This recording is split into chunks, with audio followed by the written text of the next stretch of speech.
तो स्टार्ट करते। Last lecture में बेटा जी हमने किया था डाइपोल मोमेंट, हमने परसेंटेज यानी करैक्टर निकाला। ठीक है, आई होप आपको जो है वो समझ में आ, है ना। अच्छा, अब हम बढ़ रहे हैं उससे आगे।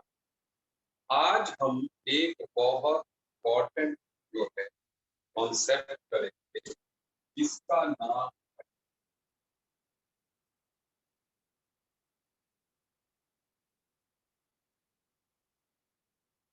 हाइड्रोजन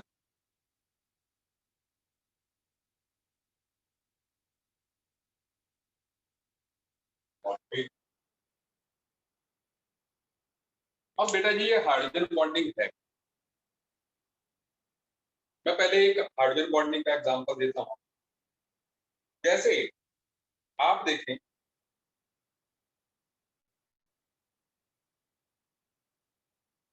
ये हाइड्रोजन है, फ्लोरीन। हाइड्रोजन और फ्लोरीन में से ज्यादा इलेक्ट्रोनेगेटिव कौन?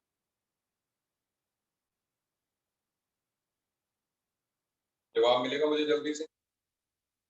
हाइड्रोजन और फ्लोरीन में 100% जो है फ्लोरीन ज्यादा इलेक्ट्रोनेगेटिव।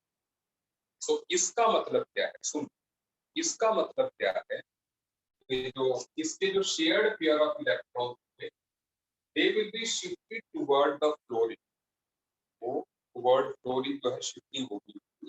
सो कुछ पार्शियल नेगेटिव चार्ज जो है फ्लोरीन पे होगा और पार्शियल पॉजिटिव चार्ज जो है हाइड्रोजन पे होगा। सही बात है। वही परसेंटेज आयनिक करेक्टिविटी, इसमें कुछ ना कुछ आयनिक करेक्टिविटी परसेंटेज होगी। तो उस हिसाब से, जैसे हमने पिछले लेक्चर में हमने निकाला था कि भाई अपने HF में लगभग 43% जो है आयनिक करेक्टिविटी, सुन लीजिए, अभी कल ही किया था। सो 43% आयनिक करेक्टर का मतलब क्या है? इसके ऊपर इलेक्ट्रॉन का लगभग 43% होगा और प्रोटॉन का 43% पॉजिटिव चार्ज इस पे हो। यही मतलब है ना। ठीक है, सो मतलब कंप्लीट ना भी हो, लेकिन जो है इस पे नेगेटिव चार्ज है और इस पे पॉजिटिव। क्या आप मेरी बात समझ रहे हैं? So it is constituting a dipole. ये एक डाइपोल बना, और ऐसे ही दूसरा HF मॉलिक्यूल भी डाइपोल बना रहा होगा, उसके भी क्लोरीन की तरफ इलेक्ट्रॉन अट्रैक्टेड है, डेल्टा नेगेटिव है, डेल्टा पॉजिटिव।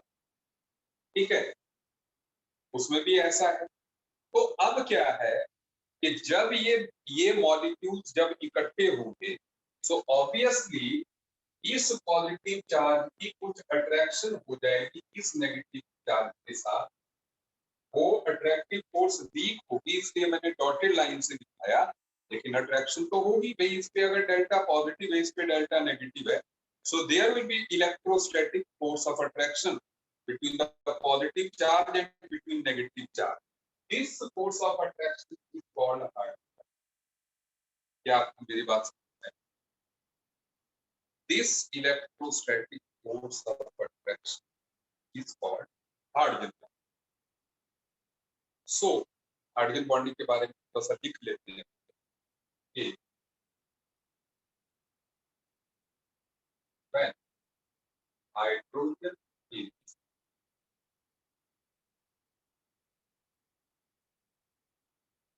attached to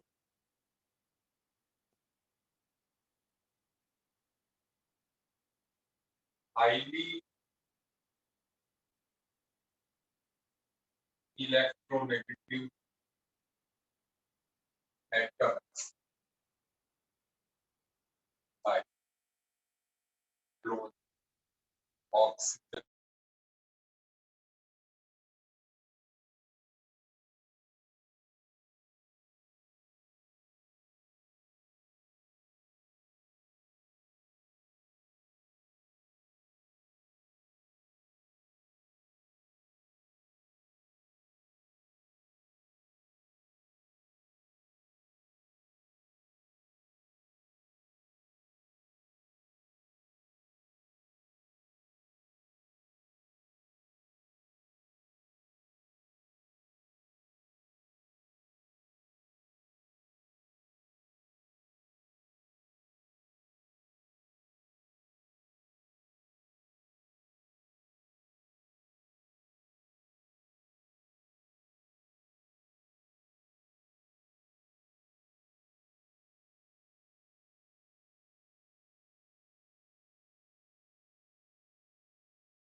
चलो थोड़ी देर के लिए मैं म्यूट हो गया, ये कॉल आ गई।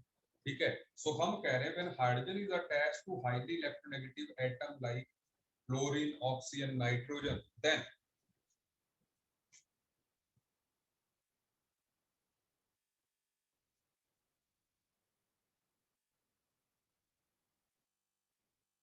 partial negative charge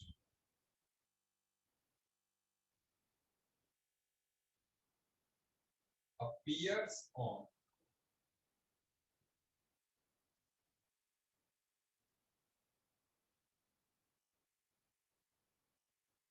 highly electronegative atom and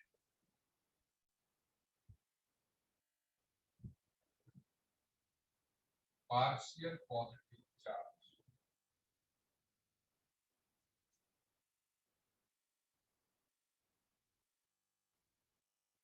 appears on hydrogen। पहली बात तो ये क्लियर है, ये तो मैंने आपको बता भी दिया।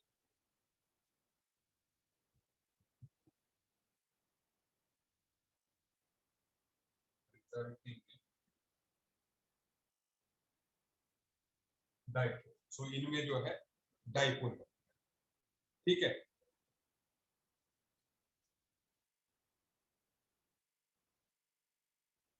ये डाइपोल बन गया।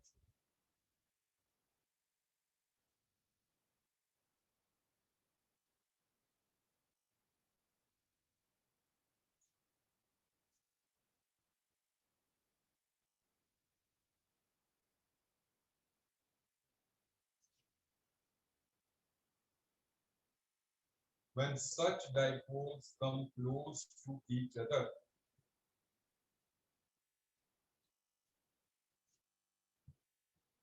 then a weak electrostatic force is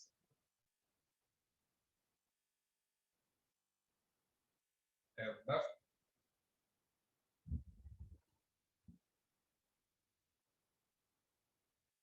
between dipoles.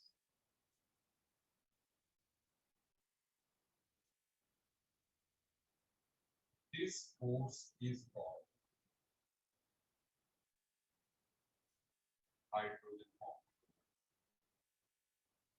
समझ आएगा? This bond, this force is called hydrogen bond. बेटा जी लिख लिया आप अपनी कॉपी पे?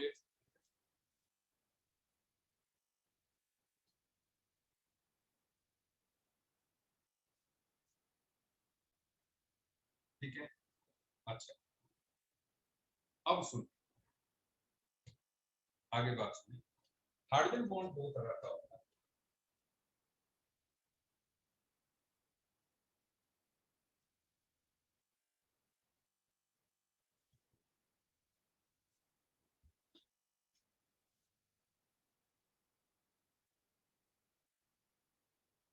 Types of hydrogen bond. अब एक तो हो गया intermolecular hydrogen bond,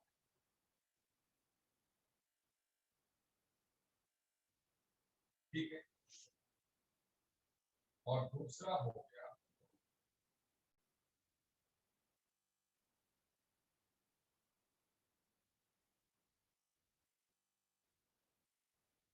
intramolecular hydrogen bond.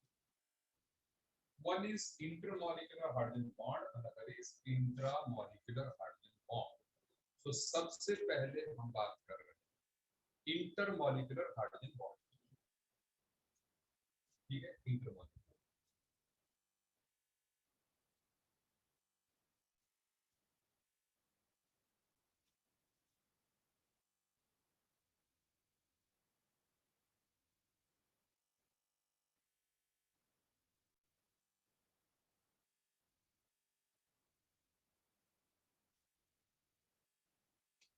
देखो, अब इंटरमॉलिक्यूलर हाइड्रोजन बॉन्ड, जब जो है हाइड्रोजन बॉन्ड, मेरी वॉइस स्लो है। हाँ यार, पिछली क्लास में भी बोल रहे थे कि वॉइस स्लो है, क्या चक्कर, वॉइस स्लो आ रही है मेरी?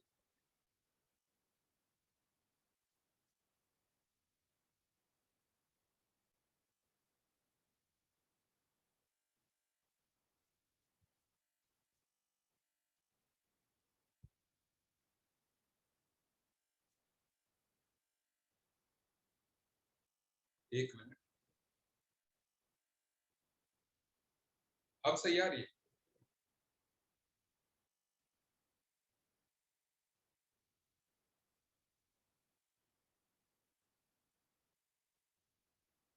आवाज अब क्लियर आ रही है? चलिए, सो अब सुने, तो यहाँ पर इंटरमॉलिक्यूलर जो है हाइड्रोजन बॉन्ड होता क्या है? when hydrogen bond exists between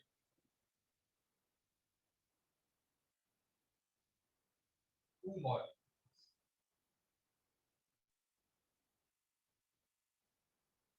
दो या दो से ज्यादा, ठीक है,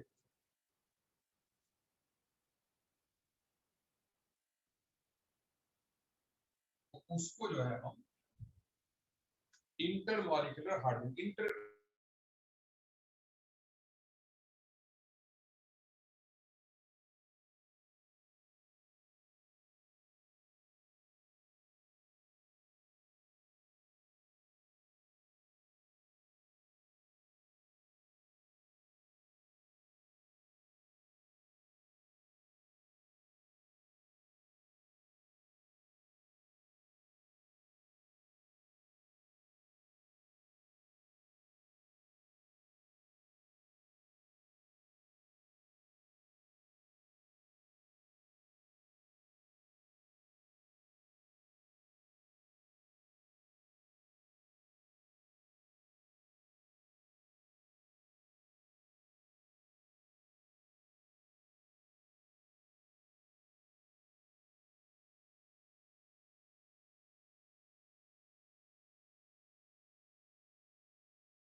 ऐसे ही फिर से कॉल आ गई थी।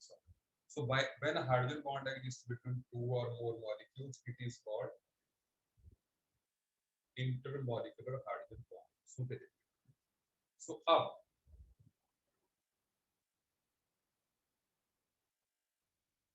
अब ध्यान देते रहिए, एग्जांपल देखते हैं।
Oh, sorry.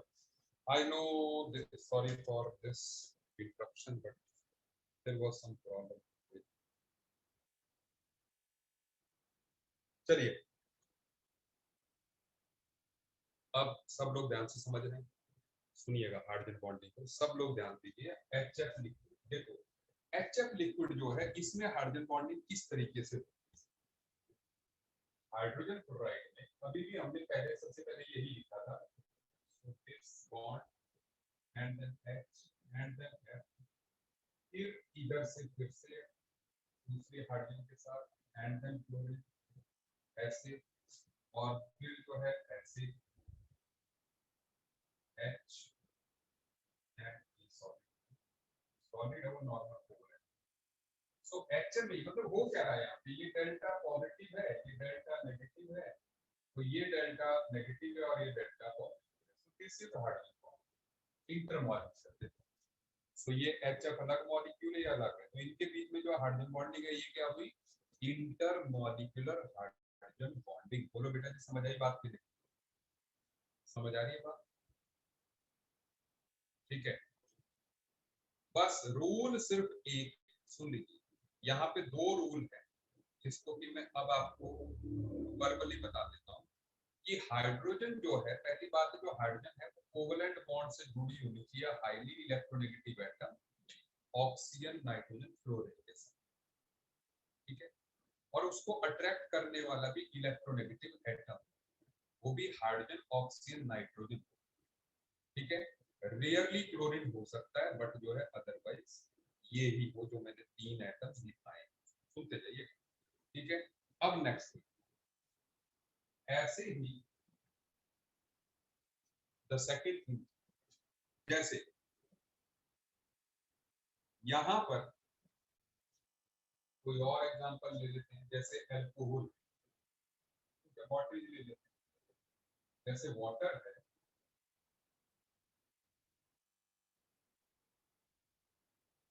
तो वाटर भी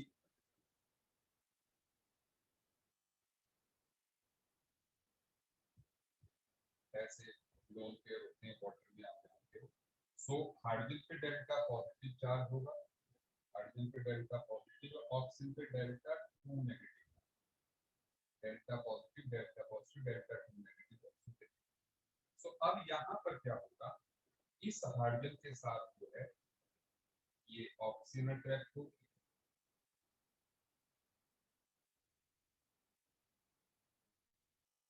इस पे डेल्टा पॉजिटिव है, इस पे डेल्टा नेगेटिव, डेल्टा पॉजिटिव, इस पे डेल्टा 2 नेगेटिव हो गया ना एक तरह से। अच्छा, ऐसे ही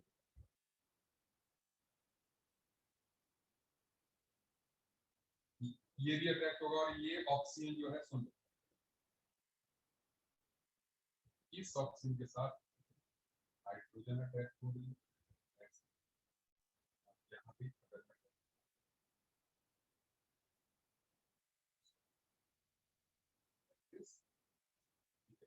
तो आप देख सकते हो बोर्ड पे जो मैंने डायग्राम बनाई है कि एक वाटर मॉलिक्यूल चार हाइड्रोजन बॉन्ड बना रहा है, मतलब इधर से हाइड्रोजन ऑक्सीजन के साथ अट्रैक्टेड है, हाइड्रोजन ऑक्सीजन के साथ दूसरे वाटर मॉलिक्यूल की, इधर ऑक्सीजन हाइड्रोजन के साथ और दूसरा लोन पेयर दूसरी हाइड्रोजन के साथ।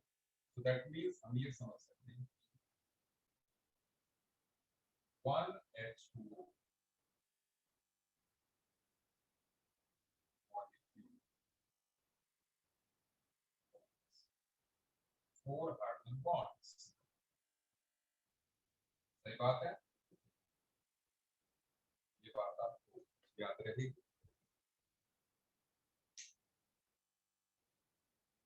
ठीक। सो तो नहीं गए सारे लोग, मेरी आवाज आ रही है बेटा जी? चल, आ रही है ना सही से? ओके, आगे बढ़ते हैं।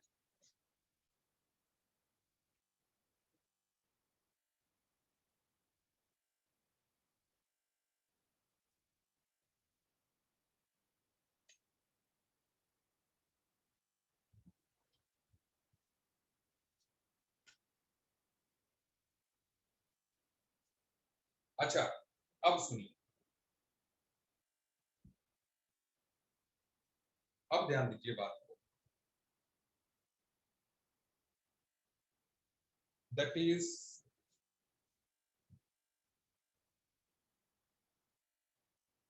एप्लीकेशन ऑफ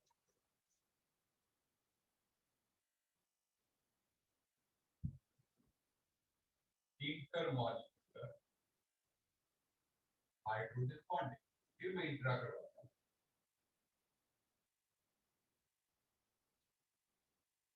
सो देखो क्या क्या है, इसको हम सवाल की तरह से भी देख सकते हैं, जैसे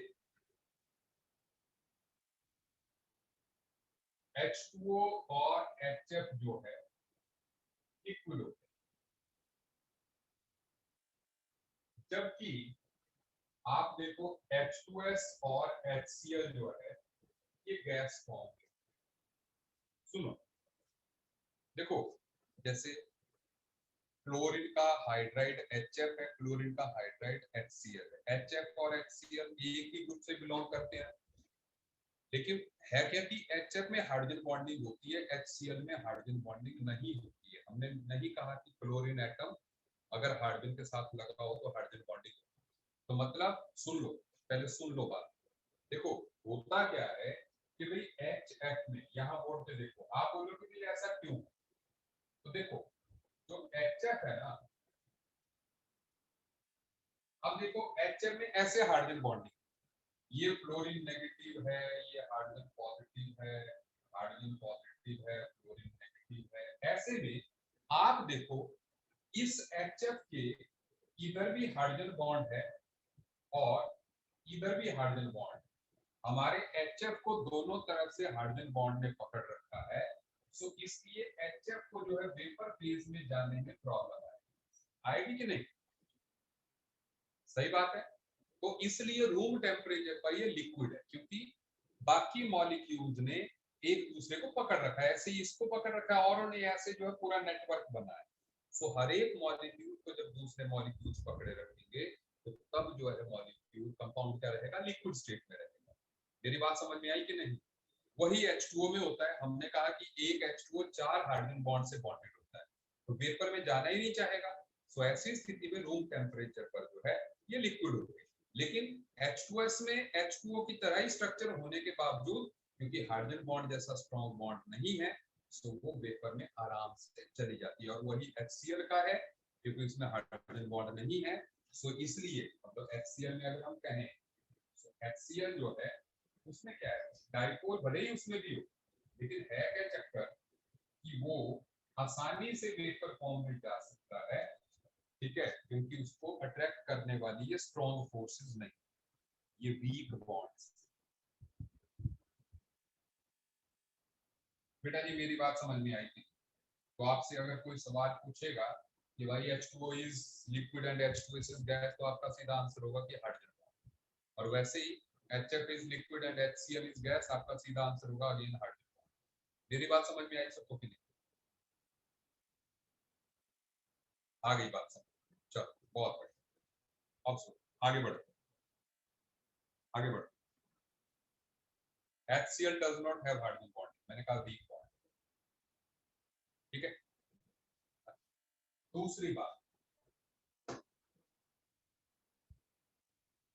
देखो आपने ये पढ़ा हुआ है कि डेंसिटी, ये बताओ वाटर और आइस में से डेंसिटी किसकी ज्यादा होती है? आइस सॉलिड है, वाटर लिक्विड है, ठीक है। सो डेंसिटी किसकी ज्यादा होती है? क्या बात है, अक्षर संचित सब कह रहे हैं कि वाटर की होती है, जबकि जनरली क्या होता है, जनरली सॉलिड की डेंसिटी ज्यादा होती है लिक्विड से, लेकिन वाटर के केस में एक्सेप्शनल केस है कि वाटर की डेंसिटी ज्यादा होती है आइस से। मतलब density of water is more than density of ice, इसीलिए जो है वो आइस फ्लोट्स ओवर वाटर। लेकिन बात है ऐसा कि क्यों, तो इसका जवाब मैं आपको दे रहा हूं। आप देखिए होता क्या है कि जो आइस होता है, ध्यान देते रहिए। यहाँ पर जो अपना आइस होता है उसमें सिचुएशन ये रहती है,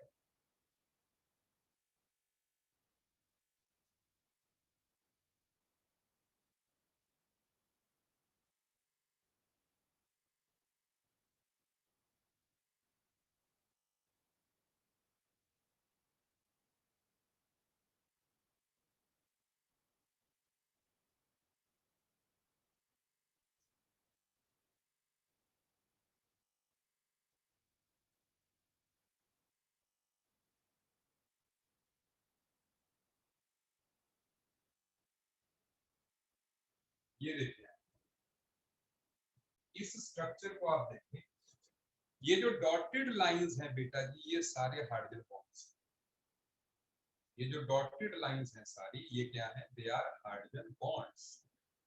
ठीक है, सो अब सुनिए, आप समझ रहे हो, ये हाइड्रोजन बॉन्ड है, ये हाइड्रोजन बॉन्ड है, ये हाइड्रोजन बॉन्ड है, ये हाइड्रोजन बॉन्ड है, और इसके बीच में जो जगह है उसमें एयर,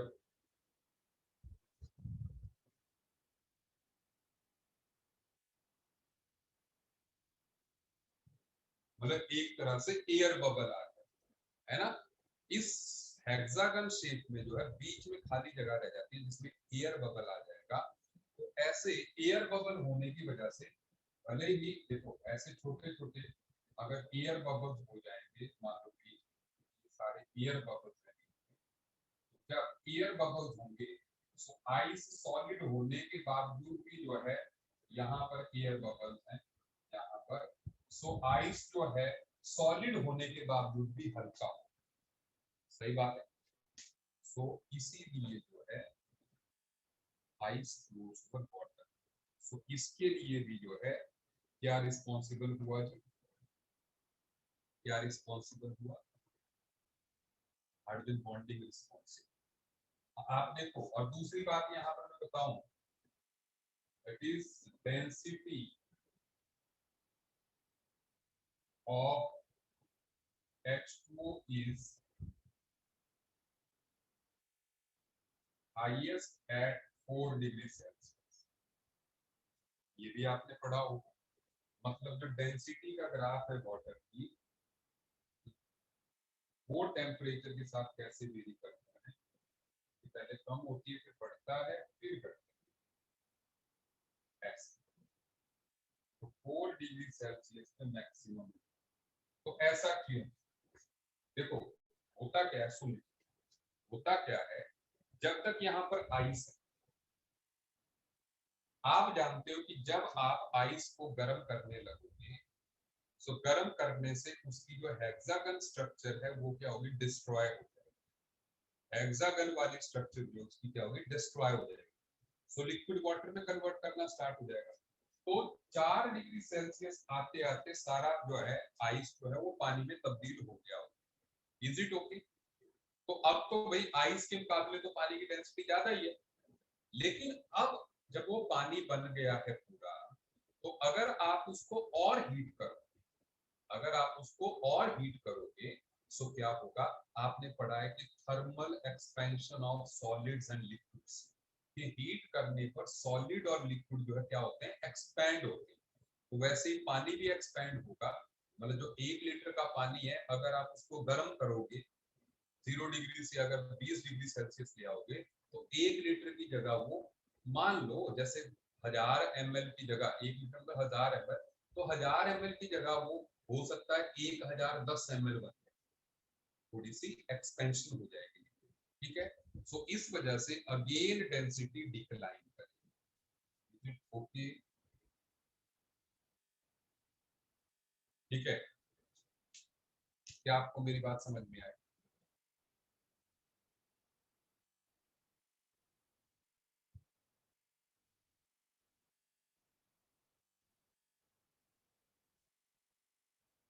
देखो मैंने कहा ऋत्विक जी, पृथ्वी महाराज, कि पहले आइस से जो है वो बना वाटर, तब तो डेंसिटी बढ़नी, क्योंकि बर्फ से पानी बनेगा। भाई हमने कहा पानी की डेंसिटी बर्फ से ज्यादा होती वो जो एयर बीच में इसके जो यहाँ पर है एयर, वो जो है सारी निकल जाएगी, तो पानी बनेगा, पानी में तो एयर रहेगी नहीं, तो इसलिए जो पानी की डेंसिटी ज्यादा। फिर पानी को गर्म करोगे तो उसमें थर्मल एक्सपेंशन है ना, तो जब सेम वॉल्यूम में, सुन लीजिए सॉरी, सेम वेट में अगर वॉल्यूम बढ़ जाएगा तो डेंसिटी कम हो जाएगी। वेट तो उसका 1000 ग्राम ही रहा अगर 1 किलो पानी लिया, लेकिन अगर उसका वॉल्यूम एक्सपेंड कर दिया तो मास अपॉन वॉल्यूम क्या हो गया, डेंसिटी, तो डेंसिटी कम हो जाएगी। क्या बेटा तो समझ आ रही है आपको?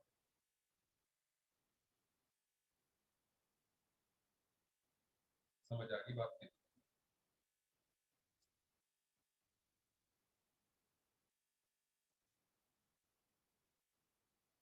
पृथ्वी महाजन सौम्या सर।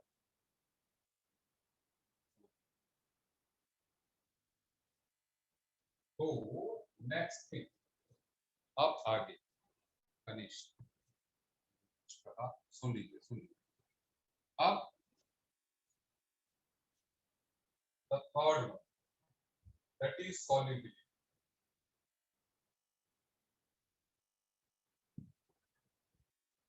देखो ध्यान दीजिएगा,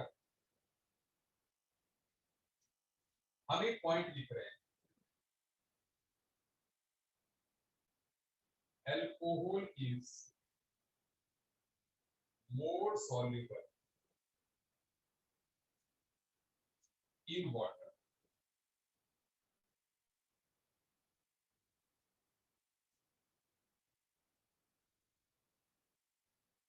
than ether। ठीक है, एल्कोहल जो है वाटर से,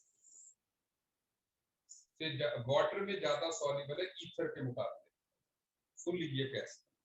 देखो, जो एल्कोहल है, आप जैसे मिथेनॉल की बात करो, ये अपना वाटर, सो मिथेनॉल में जो है आराम से, देखो ये CH3OH है, मिथेनॉल आराम से हाइड्रोजन बॉन्ड बना लेगा पानी के साथ, ये हाइड्रोजन बॉन्ड बना। ठीक। जबकि ईथर में जो है, सुन लीजिए, जबकि ईथर में जो है होता क्या है कि उसमें, देखो ईथर का अगर मैं एग्जांपल दूं, ऐसा नहीं कि ईथर नहीं बना सकता, ईथर भी बना सकता है, जैसे वाटर,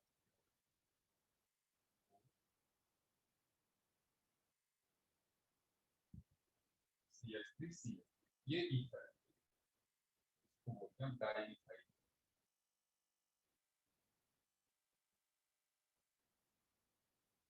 तो होता क्या है, सुन लीजिए, होता क्या है, जो अपना ईथर है ना, वो सिर्फ एक ही हाइड्रोजन बॉन्ड बना सकता है वाटर के साथ। आप देखो यहाँ से, ये जबकि अल्कोहल क्या था, H की तरफ से भी बना सकता था और O की तरफ से भी बना सकता था, तो ये दो हाइड्रोजन बॉन्ड बना सकता है यहाँ पर, जबकि यहाँ पर एक ही हाइड्रोजन बॉन्ड बना।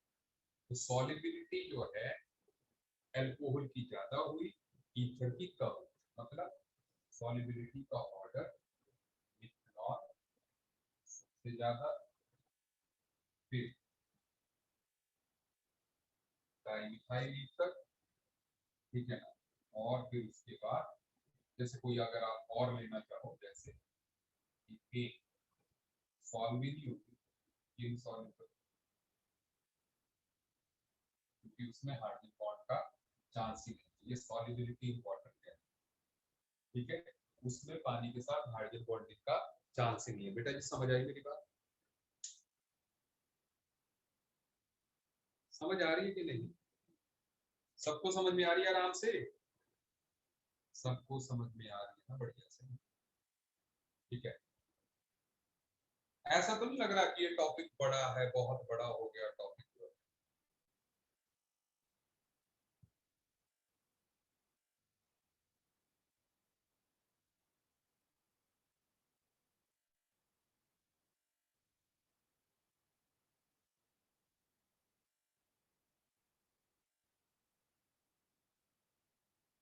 चलो अब मैं मिटा रहा हूँ।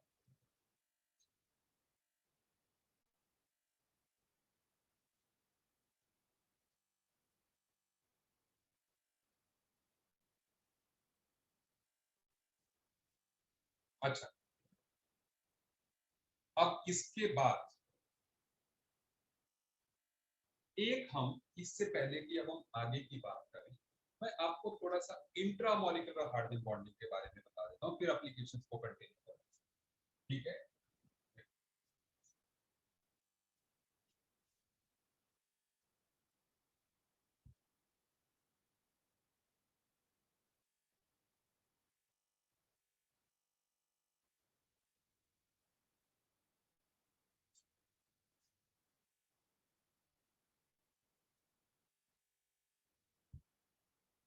Intramolecular hydrogen bonding,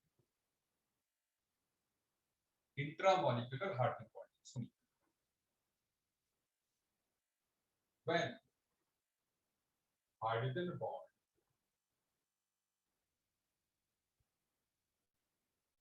exists between same molecule,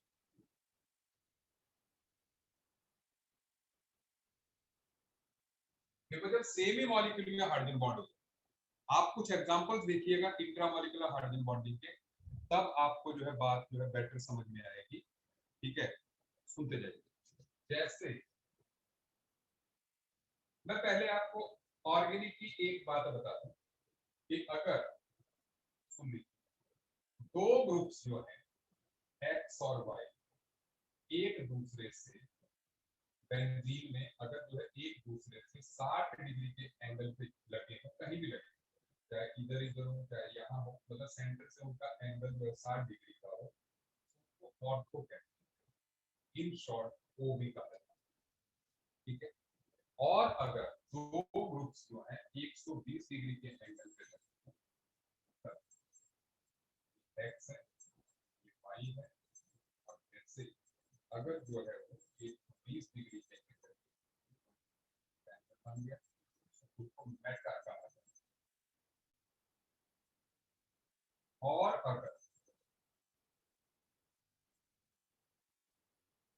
x और वाई जो है 180 डिग्री के एंगल पे तो उनको पैरा कहा जाता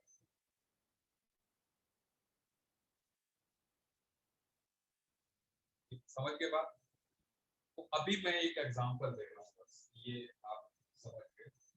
इट इज कॉल्ड,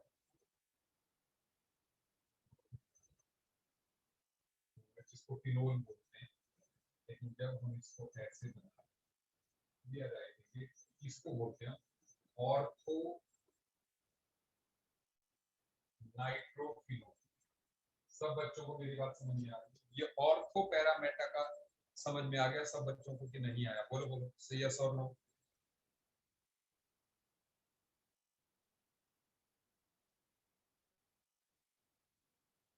आ गया समझ? ठीक, ओके। सो अब इस ऑक्सीजन और इस हाइड्रोजन के बीच में डाइपोल बन जाएगा। अभी इसके और इसके में क्या है? इस पे डेल्टा पॉजिटिव, इसमें डेल्टा नेगेटिव है, तो ऑक्सीजन अट्रैक्ट कर रही है, सो इसको कहेंगे आप इंट्रा मॉलिक्यूलर हाइड्रोजन बॉन्ड। ये हो गया इंट्रा मॉलिक्यूलर हाइड्रोजन बॉन्ड। जबकि सुनो, ये मैं यहाँ पे पर्टिकुलर लिख दूं point, that is intra molecular hydrogen bond exists only at ortho positions.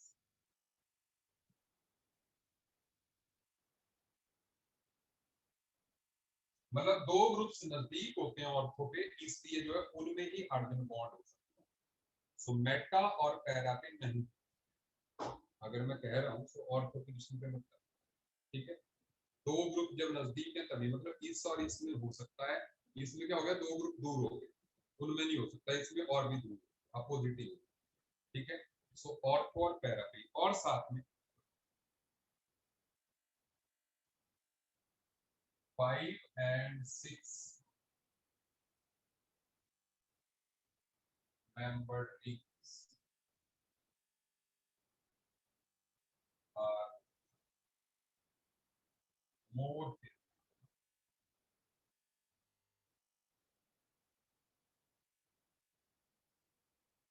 In intramolecular hormone.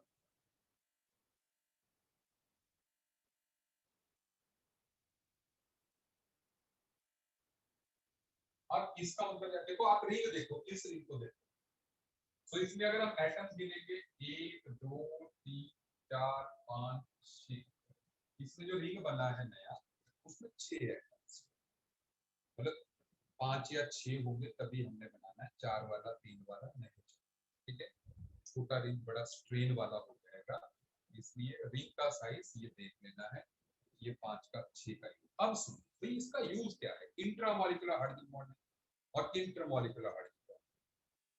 यहाँ ऑर्थोनाइट्रोफिनोल बनाया, अब मैं बताता हूँ, देखो जी, ये है पैरानाइट्रो, और अभी हम बोल के हटे हैं कि भैया जो हाइड्रोजन बॉन्डिंग है इंट्रा, वो सिर्फ ऑर्थो पे ही, तो ये पैरानाइट्रोफिनोल है, तो इसमें क्या होगा, तो अगर मैं पैरानाइट्रोफिनोल की ये डायग्राम बना रहा हूँ, आप देखो इसमें क्या होगा, ये देखो ये दूसरा पैरानाइट्रोफिनोल है, सो यहाँ पर हाइड्रोजन बॉन्ड एग्जिस्ट करेगा, इस ये देखो, मतलब इसके OH का इसके NO2 के साथ नहीं होगा, इसके NO2 का दूसरे मॉलिक्यूल के OH के साथ होगा, सो this is intermolecular hydrogen bond.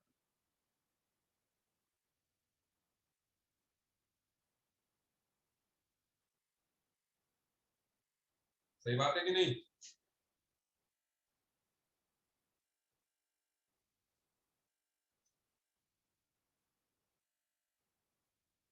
अभी देखो 3 बच्चे अभी गायब हो,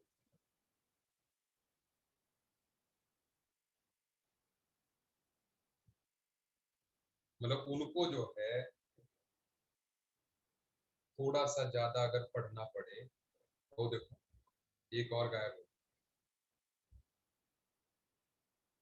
सुनो सुनो अभी मेरी बात खत्म नहीं है, ठीक है सुन लो, सो ऑर्थोनाइट्रो वाला इंट्रामॉलिक्यूलर का है और पैरानाइट्रो वाला इंटरमॉलिक्यूलर, इसको बोलते हैं पैरानाइट्रो।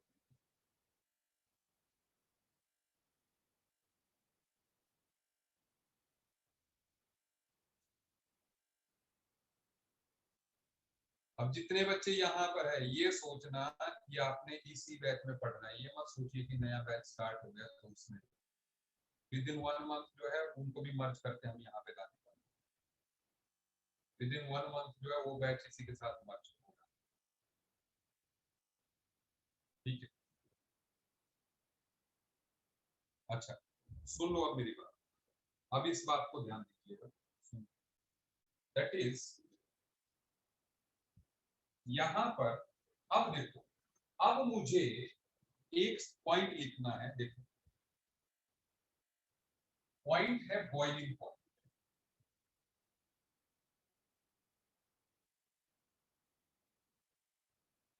देखो एक बात पहले समझ जाए, बॉइलिंग पॉइंट जो है होता क्या है, जिसपे कोई चीज वेपर्स में कन्वर्ट होती है, ज्यादा साइंटिफिक बात नहीं कर रहा, ज्यादा साइंटिफिक टर्म में कह रहा हूँ कि वेपर्स में अगर किसी सब्सटेंस के वेपर्स आसानी से बन जाते हैं तो उसका बॉइलिंग पॉइंट लो होगा, सही बात, उसका बॉइलिंग पॉइंट जो है लो हो, और अगर किसी के वेपर्स जो है मुश्किल से बनते हैं तो उसका बॉइलिंग पॉइंट हाई, सही बात है, इतनी बात समझ में।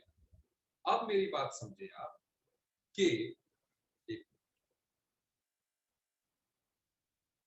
अब सुनिए, तो अब अगर हम ऑर्थो और पैरानाइट्रोफिनोल में देखें, देखो ऑर्थोनाइट्रोफिनोल में भी हाइड्रोजन बॉन्डिंग है, पैरा में भी हाइड्रोजन बॉन्डिंग है, लेकिन आप एक बात समझे, ऑर्थो वाले की हाइड्रोजन बॉन्डिंग पता कैसी है, इसकी हाइड्रोजन बॉन्डिंग पता कैसी है, मान लो हम लोग क्लासरूम में बैठे हैं, क्लासरूम में बैठे हैं, 30 बच्चों की क्लास है, और कोई बाहर से कोई बंदा आता है और वो एक स्टूडेंट को खींचता है,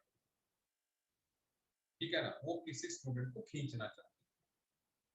लेकिन अगर स्टूडेंट क्या करेगा कि सब स्टूडेंट ये करे कि अपने ही हाथ को जोर से पकड़ लें, भाई वो चाहता है कि किसी एक स्टूडेंट को बाहर निकाले।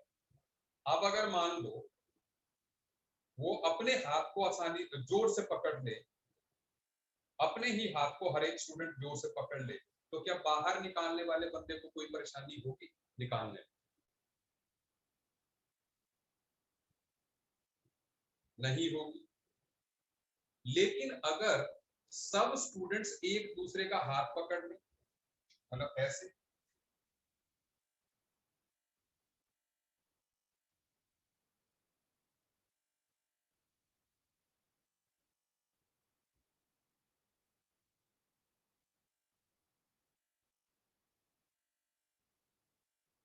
तो ये है अपनी इंटरमॉलिक्यूलर हार्डनिंग। जबकि यहां पे क्या कर रहा है, हर बंदा जो है अपने हाथ पकड़ रहा है बस।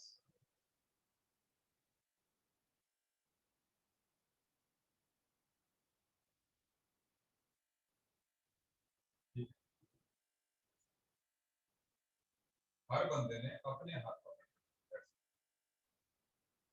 ठीक है, इससे निकालना आसान है।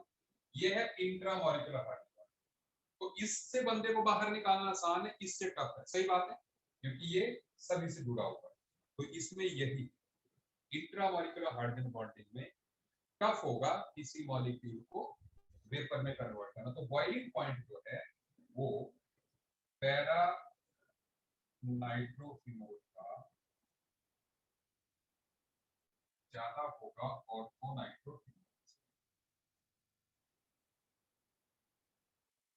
मेरी बात समझ में आई आपको? बढ़िया से समझ में आ गई। अब सुनिए नेक्स्ट।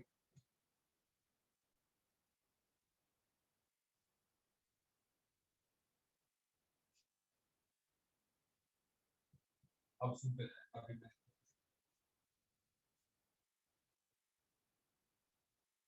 अच्छा, अब देखते हैं।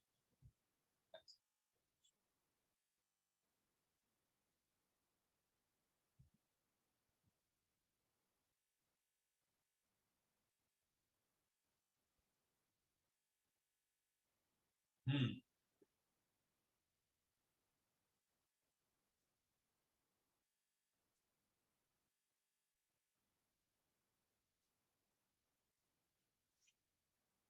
अगला एप्लीकेशन है विस्कोसिटी।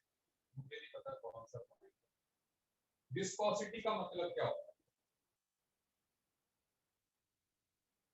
गाढ़ापन, थिकनेस, थिक ग्रेवी जैसे होती है, हनी जैसा होता है, ठीक है, दैट इज विस्कोसिटी, जानते हैं।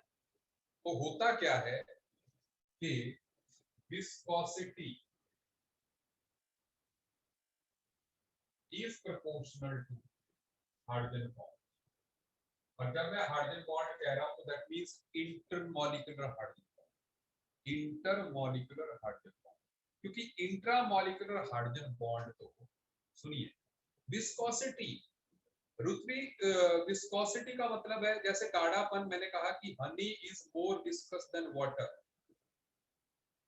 honey is more viscous than water, so you can understand what viscosity is. Glycerin is more viscous than water, समझ आ गया? इसको फ्लो करने में परेशानी बिल्कुल। तो जितना स्ट्रॉन्ग हाइड्रोजन बॉन्ड होगा, भाई होता क्या, विस्कोसिटी होती किस वजह से है, लिक्विड के ऊपर लिक्विड की लेयर जो है स्लाइड करती है, लेकिन जब हाइड्रोजन बॉन्ड हो गया तो स्लाइड होने में मुश्किल आएगी। तो ऐसे में अब आप देखो, ये ये है ग्लिसरीन,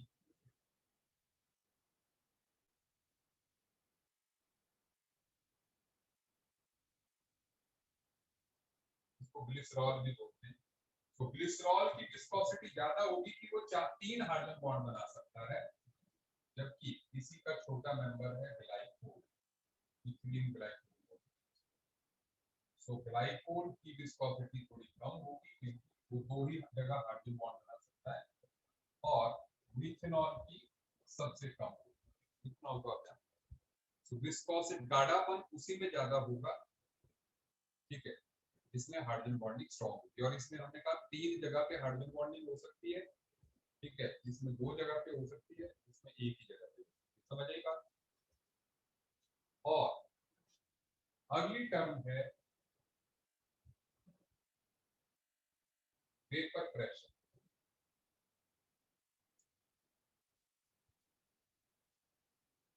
वेपर प्रेशर, ये वेपर प्रेशर क्या है? एक तरह से वेपर प्रेशर का मतलब ये हुआ कि वो कितनी आसानी से जो है वेपर फॉर्म में जा सकता है, लिक्विड। मतलब वेपर प्रेशर बॉइलिंग पॉइंट के इनवर्सली प्रोपोर्शनल, मतलब पेट्रोल का वेपर प्रेशर पानी से ज्यादा है, क्योंकि पेट्रोल आसानी से वेपर फॉर्म में उड़ सकता है, पानी नहीं उड़ेगा। तो पेट्रोल का बॉइलिंग पॉइंट कम हुआ, पानी का ज्यादा, ठीक है। पेट्रोल तो रूम टेम्परेचर पे भी उड़ जाता है, लेकिन पानी 100 डिग्री सेल्सियस पे उड़ेगा, सही बात है, उसका बॉइलिंग पॉइंट जो 100 डिग्री सेल्सियस है। समझ आया मेरी बात? तो वेपर प्रेशर बॉइलिंग पॉइंट के इनवर्सली प्रोपोर्शनल। और आप जानते हो कि बॉइलिंग पॉइंट डायरेक्टली प्रोपोर्शनल है किसके? Hydrogen bonding. तो दैट मींस इसका मतलब जिसमें हाइड्रोजन बॉन्डिंग ज्यादा होगी उसका वेपर प्रेशर कम होगा। जैसे वाटर, जैसे ईथर का वेपर प्रेशर ज्यादा होगा, मैं एग्जांपल दूं, देन मिथेनॉल और फिर वाटर का सबसे कम होगा। तो सबसे ज्यादा हाइड्रोजन बॉन्डिंग वाटर में हुई, मिथेनॉल में कम है, ईथर में बिल्कुल नहीं। प्योर ईथर में कोई हाइड्रोजन ऑक्सीजन के साथ जुड़ा ही नहीं हुआ, इसमें एक हाइड्रोजन ऑक्सीजन के साथ है, इसमें 2 हाइड्रोजन ऑक्सीजन के साथ है। तो सबसे ज्यादा हाइड्रोजन बॉन्ड ये बनाएगा, फिर ये, फिर ये। जिसमें हाइड्रोजन बॉन्ड नहीं है वो आसानी से वेपर कर जाएगा। सही बात है, समझ आई बात की नहीं?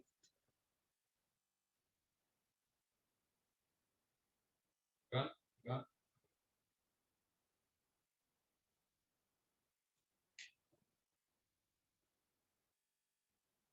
तो चलिए, बाकी हम बात करेंगे अगली क्लास, ठीक है।